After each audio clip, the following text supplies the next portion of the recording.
I'll call to order.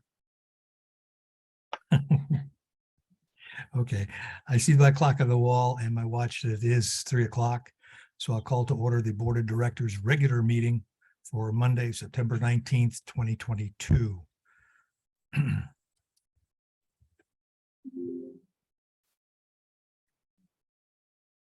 Would you please stand and join me in the Pledge of Allegiance?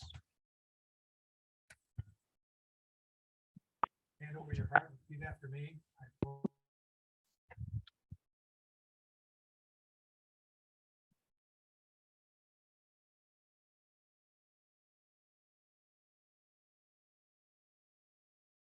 Nancy, do you want to do a invocation? We ask the Heavenly Father in thy infinite wisdom to guide the members of this board in such a way that all their thoughts, endeavors, and decisions will be made for the betterment of the entire community. We also beseech thee to protect our country and our people from all conflicts, both foreign and domestic. Amen. Okay, Dory, can we have a roll call, please?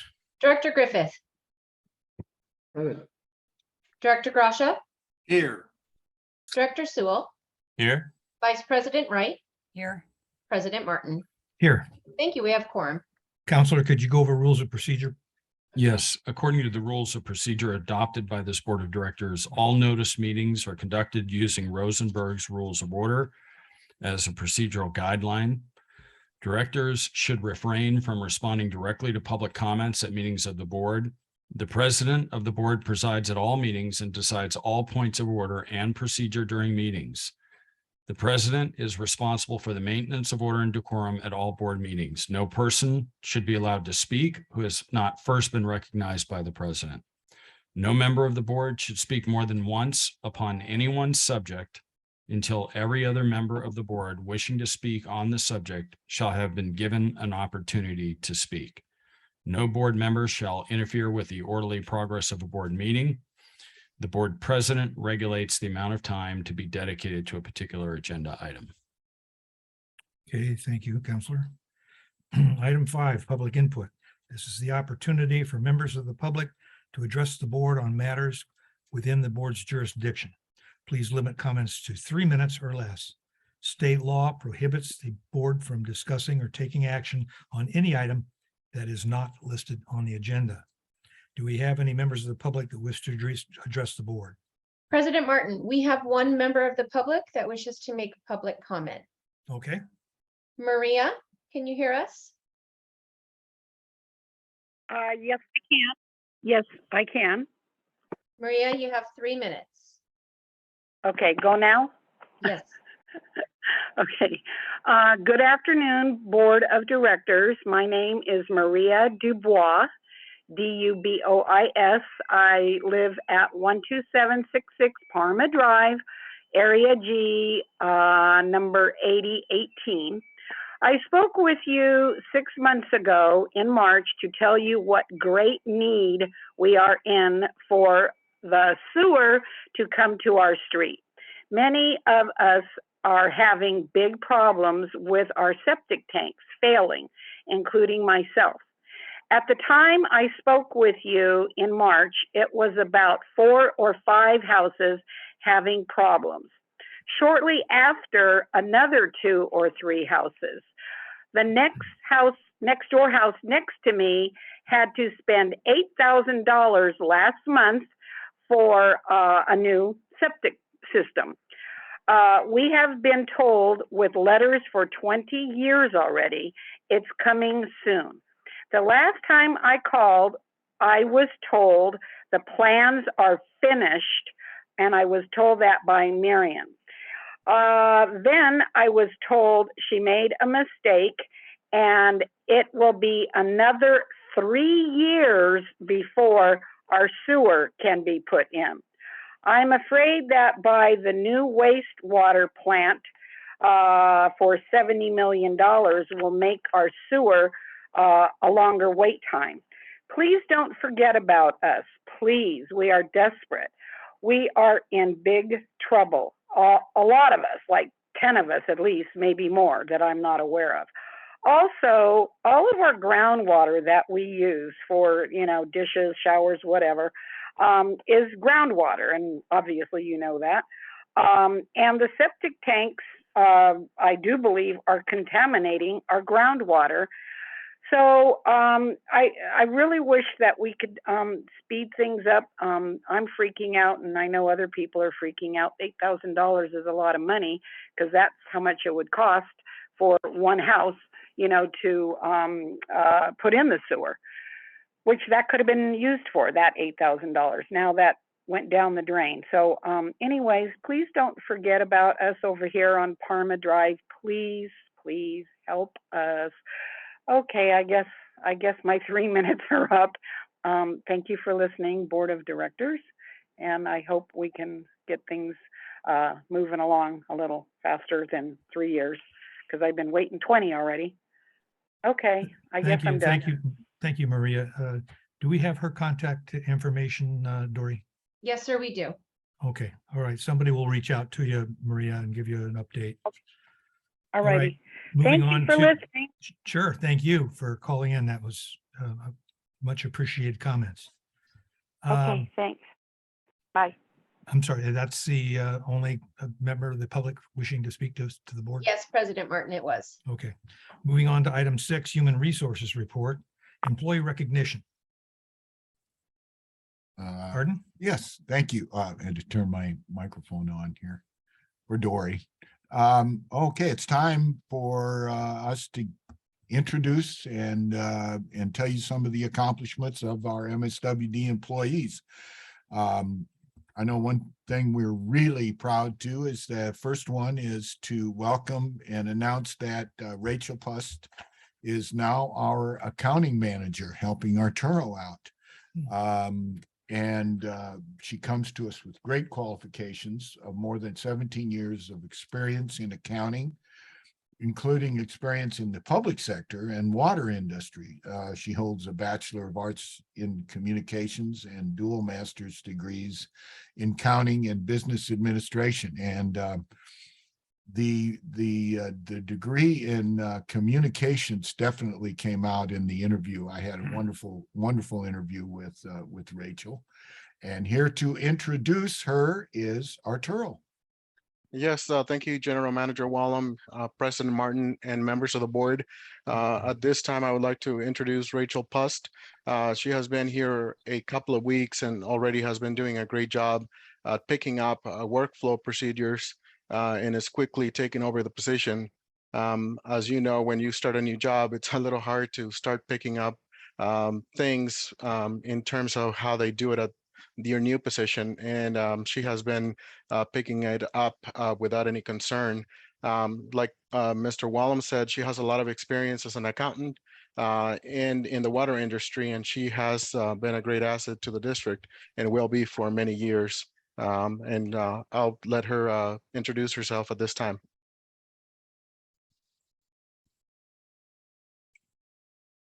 Is Rachel on? I am. Can you hear me? Yes.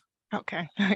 I just wanted to say hello and to say that I am excited to be joining this team, and I've gotten a chance to meet and be impressed by most everybody so far, and taken some very informative tours.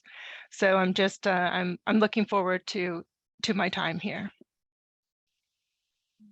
Welcome aboard, Rachel. Thank you. All right. Moving on. Now this fellow is somebody that I hired. I'm getting old enough to where most of these are now people that I've hired.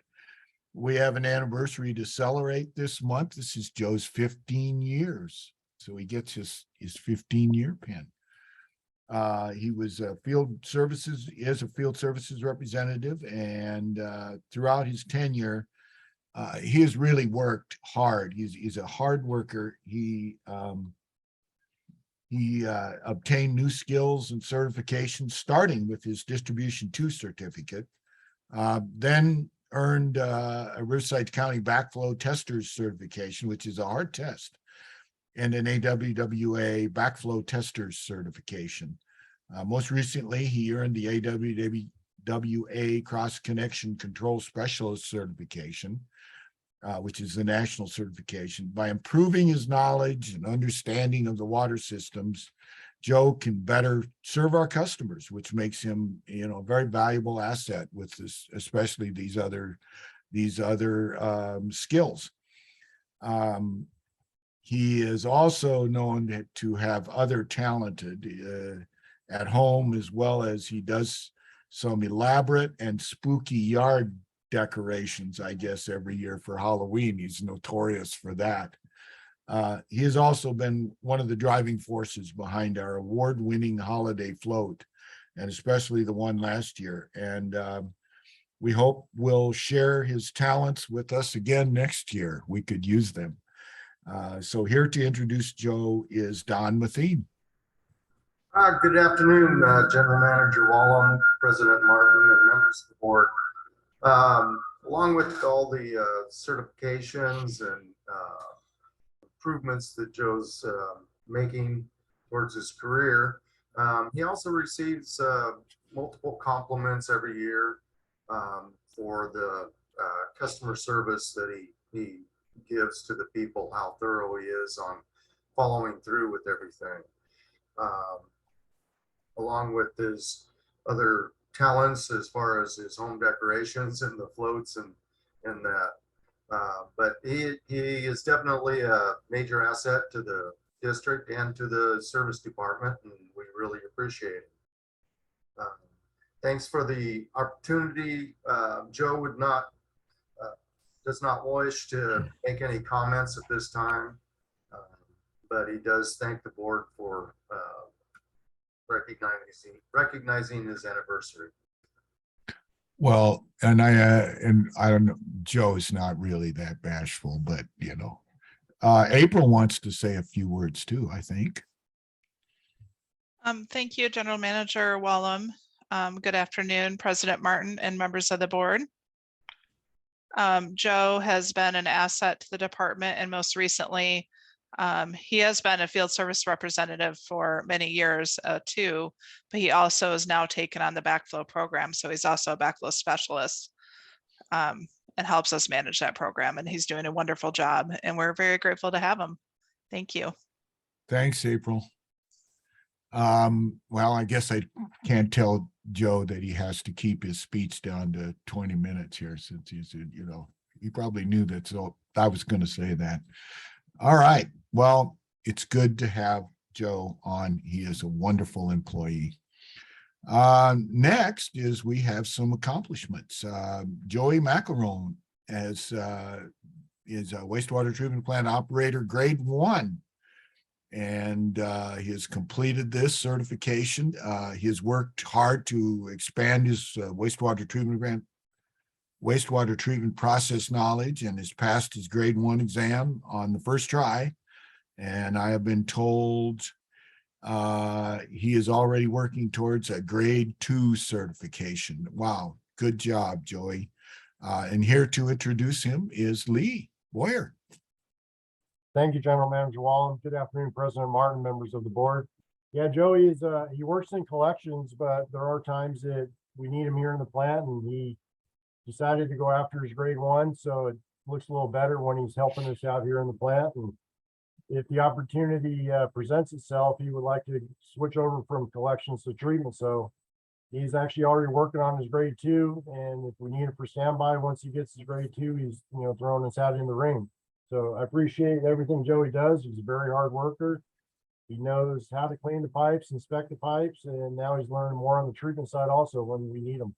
So Joey has declined to comment right now, but he did say he appreciates everything the district does for him. And that does conclude the HR report today, but with the comment that I think you're starting to see some really good talent. It's really interesting to see all of the good people that we're getting, and Joey's another one of those that came on board, and Joe Hernandez, and Rachel. I mean, these are examples of how we are moving forward and improving. So with that, I'm going to hand the floor back to the president, Mr. Martin. Yes, any comments from the board? Director Gracia? I want to welcome the new employee, Rachel, welcome to the district, and looking forward to maybe someday meeting you before I depart the board in a few weeks, months, I guess. And with that, that's all I have. Okay. Director Griffith, do you have any questions or comments? Nothing at this time. Okay. Director Sewell. Vice President Wright. No, just welcome everybody and thanks. The three, what do we have? We have 1, 2, 3. We have 3 members today, staff members that were acknowledged, and thank you very much, you guys, for all you do for us. Okay. Moving on to item 7, resolution 2022-24. A resolution of the Board of Directors of the Mission Springs Water District proclaiming a local emergency persists, re-ratifying the proclamation of a state of emergency by executive order N as in Nora -09-21, and reauthorizing remote teleconference meetings of the legislative bodies of the Mission Springs Water District for the period September 22nd, 2022 to October 22nd, 2022, pursuant to the provisions of the Ralph M. Brown Act. I understand, Counselor, hey, you have some additional information on that. Yes, just briefly, I touched on this during the study session on Thursday, but you may have heard that the President of the United States announced that the COVID pandemic is over, I think, but notwithstanding that, in the state of California, we do still have an emergency order in place. In February, I believe it was, the governor of California rolled back about 95% of his executive orders, but there still are emergency orders that are in place. And with that, AB 361 allows the board to continue to offer remote attendance. The benefits of that are that we are not completely out of the COVID situation. People are still contracting COVID, family members are contracting COVID. And so AB 361 continues through January 1 of 2024 to offer flexibility to legislative bodies to allow members that may have family members that have COVID, may themselves contract COVID, or just not be feeling well and not want to spread it to their fellow board members, to attend remotely. Normally under the Brown Act, you would be required to post the location that they're going to be attending from on the agenda, the address, and then you have to post the agenda at the address that they're attending from and allow members of the public, if they wish, to attend at that remote location. So if somebody's ill, they would have to post it at their home. We would have to include it 72 hours in advance, the address on our agenda. And if members of the public wanted to attend from that remote location, they'd be entitled to do that under the normal rules. But under AB 361, if somebody's feeling ill the day before a meeting, they can attend remotely. No notice is required to the board. No posting of the address they'll be attending from is required to be posted on our agenda. And they don't have to post the agenda at their remote location or allow members of the public to attend at that location. So it gives really the board flexibility, and it remains in effect through the end of 2023. During the general counsel comments today, I'll be talking about some legislation that was recently signed by the governor that's an alternative to the approach in AB 361, but it's more restrictive, and I'll go into that in detail at the end of the meeting. But right now, what's before you is the emergency, the resolution that allows you to continue to allow board members to meet remotely if they need to do so. Okay. Any questions or comments from the board? Director Gracia. I have no comments. I'd move the item 7 for the recommended action to approve item 7.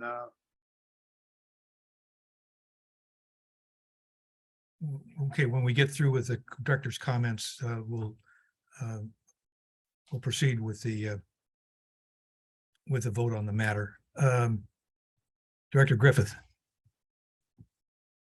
No, I'm actually kind of grateful because I am sick. So that's why I'm on Zoom today. So I could still attend the meeting. So Yeah, you sound like you're a little congested there. So yeah. Okay. All right. Director Sewell. Vice President Wright. And I have nothing. So I understand Dr. Gush, you wanted to make a motion. And Yes, I I'll move second. item 7 for approval. Okay, and Director Sewell is the second. Could you have a roll call vote, please? Director Griffith, Aye. Director Grasha, Yes. Director Sewell, Yes.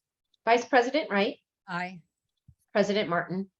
Yes. Thank you. Motion passes. Okay, moving on to item 8, California Special Districts Association 2023 Committee and Expert Team Participation.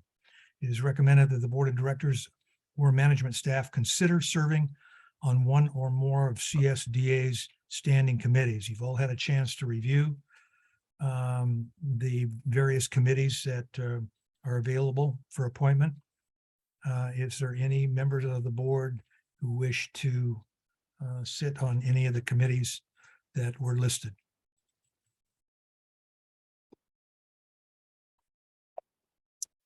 I don't see any hands raised, so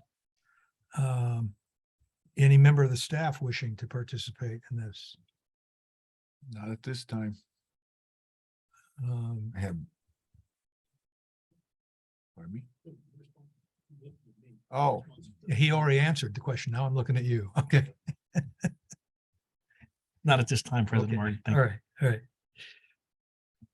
Okay. Moving on to item 9, professional services contract with TKE Engineering for civil engineering and roadway design services on Avenue 19, Avenue 20, and Little Morongo Road. Anything further? there's nothing further. I think we were pretty complete with getting you the information you needed. Was there anything else that we were gonna?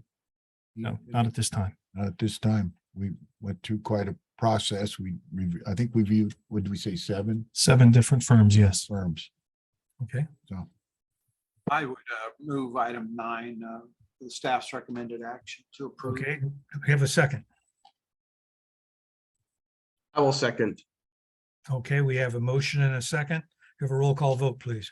Director Griffith, Yes. Director Grasha, Yes. Director Sewell, Yes. Vice President Wright, Aye. President Martin. Yes. Thank you. Motion carries. Okay. Moving on to item 10, resolution 2022-25, recognizing October 1 through 9, 2022 as Water Professionals Appreciation Week. It is recommended to approve the resolution, recognize October 1st through the 9th as Water Professional Appreciation Week. General Manager Wallen. nothing additional to add. You can read the resolutions. It pretty much says it all. Okay. Any questions or comments from the board? No. I have no questions or comments, but I'd just move item 10, a resolution to recognizing Water Professionals Week for approval. Okay, is there a second? I'll second. Vice President Wright seconded. Have a roll call vote, please. Director Griffith. Aye. Director Grasha, Yes. Director Sewell, Yes. Vice President Wright, Aye. President Aye. Martin. Sorry. Yes. Thank you. Motion passes. Okay, item 11. Mission Springs Water District Regional Water Reclamation Facility update. Is there anything new on that? No, there isn't from what we shared with you on Thursday. Is Steve on the meeting today? He is, yes. Okay. Steve, did you have anything you wanted to say? No new updates. Okay. Moving on to item 12, Critical Services Center and Administration Building update. Anything new on that? Just that Ryan brought in a very thick roll of drawings, and we need to comment on those. So take a look at it. They are on the O Drive. You can get to them. Yes, it is also on the O Drive, and we can send links to that if no one wants to come through and look at this full set of plans, but feels more comfortable with the PDF version. We do have that available for both the board and staff. Just let us know, give us a call. Yeah, and when you move that, make sure you move it on a dolly to save your back. It's rather large and rather heavy.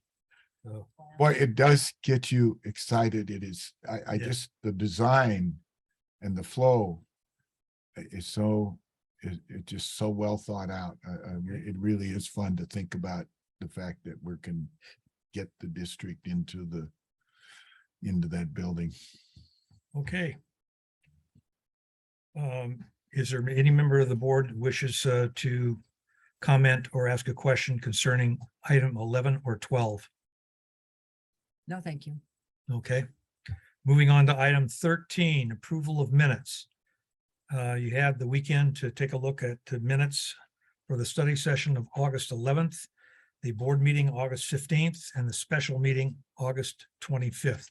Are there any corrections or additions to those minutes? Hearing none, I'll make a motion to move the minutes. Okay, there's been a motion. Do I hear a second? Second. Could I have a roll call vote, please? Director Griffith, Abstain. Director Grasha, Yes. Director Sewell, Yes. Vice President Wright, Aye. President Martin. Yes. Thank you. Motion carries. Also, item 14, register of demands, totaling $3,274,046.88. Are there any corrections, additions, or comments from the board? Yeah, well, I was only approving the minutes, so second them separately. Okay, I so move number 14. Okay, is there a second? Second. Okay, we have a motion and a second for item 14. Have a roll call vote, please. Director Griffith, Aye. Director Grasha, Aye. Director Sewell, Yes. Vice President Wright, Aye. President Martin. Yes. Thank you. Motion passes. Okay, moving on to director's reports. Nancy, did you complete your director's report on Thursday? I'll let you go ahead. Okay, is your mic on? Thank you. I went to the, Could you move the mic over in front of you? Because hello. that's better. Thank you. Okay, to the CASA, California Special Districts Association, to their conference in Indian Wells. The first day actually was Monday. They had a tour of Devers plant over here, electrical plant. I guess it's over there off of Dillon. The guys there call it, what was that? Devers. Devers. Yeah, instead of Devers, they call it Devers. I guess there was a sports player or something whose last name was spelled the same way, and so they called it that. Actually, they're in an argument about which way is the most appropriate pronunciation. But they call it Devers. We call it Devers. I guess it doesn't really matter. Anyway, one thing that stuck out to me is that plant, what they said was that the number of grow places that we have here, they're going to need a whole new substation just for them. I don't know where they're going to put it, but they need a whole new substation just for them, I guess, when they get going fully. Basically what that plant does is they move a lot of energy. They're kind of there. They just, energy comes in and they move it all over the place. That's kind of what they mainly do there. So then going on to the next day, the keynote speaker for breakfast was a guy, and he, what was it? Something about one of those speakers that try to get you all, what do they call them? Motivational speakers. Thank you. He was a motivational speaker. He was pretty good. Then for lunch was in the exhibit hall. There wasn't much going on in there. The other session I went to was a session called Building and Safety and Diversified Investment Program, which as usual, when I go to these things, I listen to them, and it's basically mostly what we're already doing. We've already accomplished it, or we're in the process of doing it. It was very good. I enjoyed it, and Arturo was at that one also. So he got, I'm sure he knew just about everything that was going on there too, but it's good. It was good information to have. So the other one I went to was cybersecurity, which was very interesting. There's a whole lot there in cybersecurity, and Kurt's doing a lot of the stuff that they talked about there already here. So that was pretty good. The next day was breakfast. That keynote speaker was Wendy Suzuki. Dr. Wendy Suzuki. Her book was Good Anxiety. She was able to kind of pull that one off and let us know that anxiety can be good. So, but you had to be there to really get it. So then also there was the one on collaboration of individual districts. I went to, that was Palmdale Water District and United Water Conservation District. They told their story about an issue that they worked on together. Then that lunch that day was more awards, legislative updates. And then the last session on the last afternoon I went to was one on special districts LAFCO.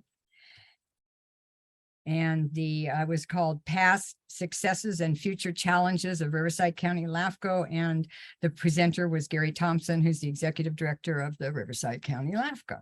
So that was it. Okay, Director Grasha, any meetings care to report on? I have no comments or questions on that. Okay. Director Griffith, I understand that you haven't yet attended any meetings on behalf of the Water District. But may I suggest that you, because you still have the binder at your house, right? That you're going. Correct. Correct. You pull out and keep the affiliates list and the different meetings and stuff when you turn your binder in, and all those positions that said vacant on there, those are yours. So just to give you a heads up on that. Attendance of these things is not mandatory. It's suggested so that you can keep us abreast of issues in the that are happening in the water world and other related organizations, etc. Sometimes when you can't make something, be sure that you let an alternate know, or let Dory know, so that maybe an alternate can attend in your place. Ivan, do you have any? You went on Thursday, okay. On August 2nd, I attended the DWA board meeting. I was an alternate for Director Duncan. There was a presentation by Oswald Land Trust regarding the Mesquite Country Club transition to a land preserve. That was kind of interesting. Also on the second city council meeting, there was one item on the agenda. There was a second reading of the adoption of short-term rentals, which no matter which government agency discusses that, there's always a lot of interest on part of the public. So that was an interesting meeting. On the 4th of August, EVBA legislative meeting. I have nothing to report on that. August 12th, the 16th annual Southern California BIA Water Conference in Ontario. There was presentations on the Delta, water conservation, and the drought. What a surprise that they would have those. And actually, one that was a little bit more interesting was capturing stormwaters, and a good presentation on efforts and strategies for doing that. On August 22nd to the 24th, I also attended the CSDA conference. The initial presentation, opening conference, was made by Congressman Ruiz. It's always interesting to hear him speak at an event. And then I attended presentations on disrupted redistricting process, the Brown Act principles, traps, and avoiding unintentional violations, presentation on boards behaving badly, avoiding trouble, presentation on a legislative update, and then LAFCO. And then, as Vice President Wright discussed, a tour of the Devers power plant. And I have to say I was impressed, because I did not know a plant of that size and scope was that close to. It's huge. Oh, It's, I know. it's The huge. driver, when they took us a tour and drove us Yeah. all around, it's really It's big. a very, very huge. And that concludes my report.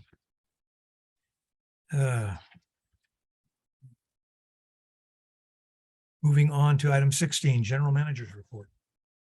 Nothing new from what I told you on Thursday. Okay. Do we have anything more on the public affairs update? Oh, I don't know. Marion, did you have something that you wanted to bring up today in addition to what you said on Thursday? No, thank you, General Manager Wallem. Okay. Moving on to item 17, district council comments. You've got some more information for us, Yes, just briefly, some of the things that we've been working on for the district since August include we continue to represent the district on the Padilla class action case. We attended a court hearing on September 16th, and we're hopeful that we only have one final hearing in October to confirm a settlement that the parties have worked out. And then we also continue to represent the district on the Mission Springs Water District versus DWA case. We filed a notice of appeal in that case, and we're awaiting a briefing schedule from the Court of Appeals.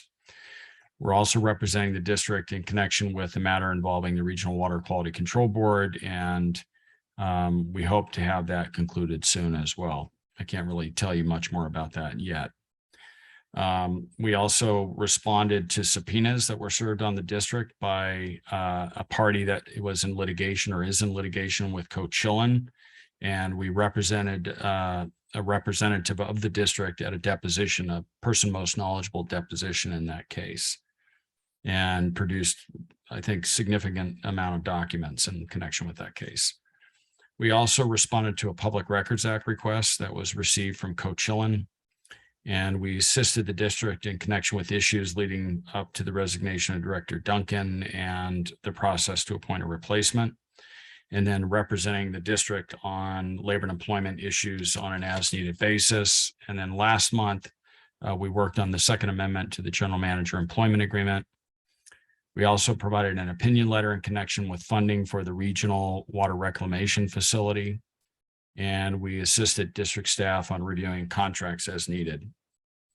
In addition to that, given that we talked about the emergency order that allows remote meetings under AB 361, I wanted to let the board know that the governor recently signed a new law into effect, which is AB 2449. And this is an amendment to the Brown Act that allows remote attendance at meetings, but it's different than AB 361, and it's an alternative procedure to AB 361. So it doesn't replace AB 361 currently, but it's an option.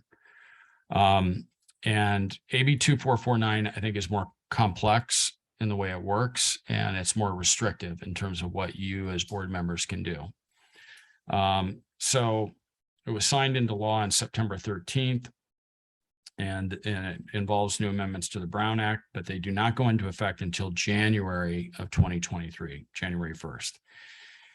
AB 2449 allows the legislative body of local agencies to use teleconferencing without complying with the traditional Brown Act teleconferencing rules that I went over earlier, where you have to post it on the agenda, both at the district and at the location where the person's attending, and allow members of the public to attend. However, it does require that at least a quorum of the members of the legislative body must participate in person from a singular physical location identified on the agenda, and that location has to be open to the public and within the boundaries of the local agency. So you'd still have to have a quorum present here at your board meeting, and you'd have to allow the public to attend. The legislative body must also provide either a two-way audio-visual platform or alternatively, a two-way telephonic service and a live webcasting of the meeting to allow the public to remotely hear and visually observe the meeting and remotely address the body. The agenda must identify and include an opportunity for all persons to attend via call-in option, internet-based service option, and at the in-person location as well. The new provisions only allow for a member of the legislative body to participate remotely if one of the following are met. The member notifies the agency. Number one, the member notifies the agency at the earliest opportunity possible, including at the start of the regular meeting, of their need to participate remotely for just cause. There are two reasons: just cause or emergency circumstances. And they have to provide a description of the circumstances that make up the just cause. Alternatively, the second option is the member requests the legislative body to allow them to participate in the meeting remotely due to emergency circumstances. So how are those things defined? Just cause is limited to one or more of the following: a childcare or caregiving need of a child, parent, grandparent, grandchild, sibling, spouse, domestic partner that requires them to participate remotely. So you've got a child that doesn't have childcare that day, or a parent that needs help, and it came up after the agenda was posted, that sort of thing. Or a contagious illness that prevents a member from attending in person. The third option is a need related to a physical or mental disability as defined by statute, or travel while on official business of the legislative body to another state or another state or local agency. So that's the just cause definition. So if you were on vacation or you were traveling and it wasn't district business and you wanted to attend remotely, that would not fall under the definition of just cause. And then the other alternative is if you have or declare emergency circumstances, and that is defined to mean a physical or family medical emergency that prevents a member from attending in person. So it's much more limited than AB 361, which gives you a lot more flexibility on attending remotely. The other thing is AB 2449's teleconference procedures may not be used by a member of the legislative body to teleconference for a period of more than 3 consecutive months, or 20% of the regular meetings within a calendar year, or more than 2 meetings if the legislative body meets fewer than 10 times per calendar year. Members participating remotely must do so through both audio and visual technology, and must publicly disclose whether any individual over the age of 18 is present at the remote location with the member. So if you have a partner, a spouse, or a friend that's at the remote location, they're over 18, you have to disclose that. And you have to request that you be permitted to attend due to just cause or emergency circumstance. You have to make that request of the board, and the board has to approve it. So it's a little bit different than AB 361, which Is that on closed session? Is what you're that would be attendance at all during the Is meeting. there also a difference in the attendance requirements for closed sessions? No, because you would be participating as a board member either at the open session or in the closed session. And so you would have to comply with this to attend remotely if you were operating under this law, AB 2449. Okay, I thought there was an option that mandated attendance for closed session. Okay. No, it's that they would have to disclose if there was somebody attending with them I see. remotely. Okay. And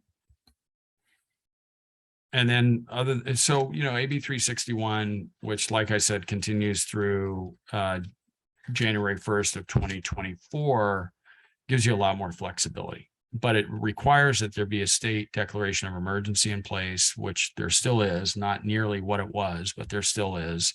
And so right now you can continue to do that. If that changes, I will let you know. But the examples I gave earlier in the meeting, if you, the night before a board meeting, you come down with COVID or any illness. I mean, we're going into flu season and you don't want to get your fellow board member sick. Under AB 361, you can just attend remotely and you don't have to go through all these steps that are laid out in AB 2449. So that concludes my report. Okay, any questions from the board? Director Griffith? No, I have nothing. Okay. Director Grasha? No comments or questions. Okay, Director Sewell? Vice President Wright?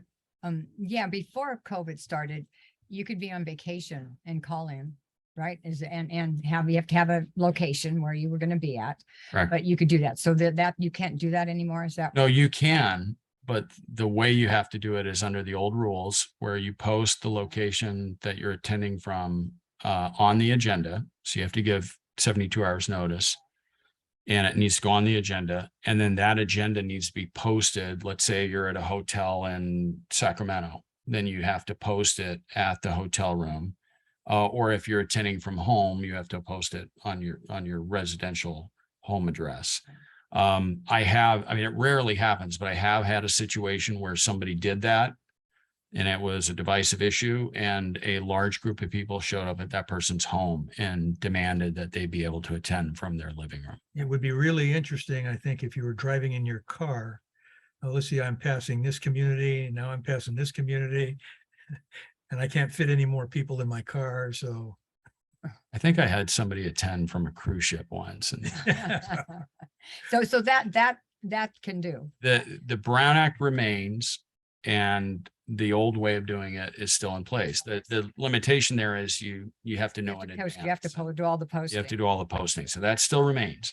Okay. And then you've got AB 361, which is the most flexibility. And then this new law, which is an alternative procedure, which has it's a lot more complex and a lot more restrictions. And there's a limit on the number of times you can do it in a year. What about if you just needed a quorum? Did you have to cancel the meeting if there's not if it's not one of those, that qualifies? What do you call them? Either a just cause. or- Just cause, yeah. So let's say that somebody called in, or let's say you had 3 board members that wanted to attend remotely. Under AB 2449, it wouldn't work because a quorum has to be physically present in the building where you're holding the meeting. If somebody wanted to attend and they were just on vacation, or it was just inconvenient, it wouldn't qualify and they wouldn't be able to So attend if you remotely don't have a quorum that's going to be in the boardroom, you can't have a meeting. under AB 2449. That's correct. Okay. Okay. Any questions concerning the comments that were made? Okay. Moving on to director's comments. Director Grusha. I have no comments or questions. Okay. Director Griffith. I have nothing. Okay. Director Sewell. Vice President Wright. I got a couple little questions here. Okay. I got the Women's Club bulletin, and I was just wondering, they were talking about a Halloween parade. Is Desert Hot Springs having a Halloween parade? Does anybody know? I don't know. No? Robert, do you? Oh, yeah, Robert, know- have you heard anything about a Halloween parade in town? To my knowledge, I have not. I I have haven't not heard anything about the city having any. Any It Halloween actually said parade. 10/29/22 on the Women's Club bulletin, so I don't know where that came from. Maybe the women's club is hosting it. I don't think so. No, not that I know of. Anyway, okay. Also, there was a flyer that was also in that bulletin, vendor opportunity for Desert Hot Springs Spa in Miracle Springs, having a DHS Fall Festival, Fall Harvest, from October 20th to November 24th. Does anybody know anything about that? No? Okay. Either these ladies have a lot up on us or these programs are not there. Okay, thanks. Just thought I'd ask. Okay. Director Sewell, do you have any comments? And I have no comments. Do we have any thing, are we moving into closed session today? No closed session. Well, with that, I will adjourn the meeting.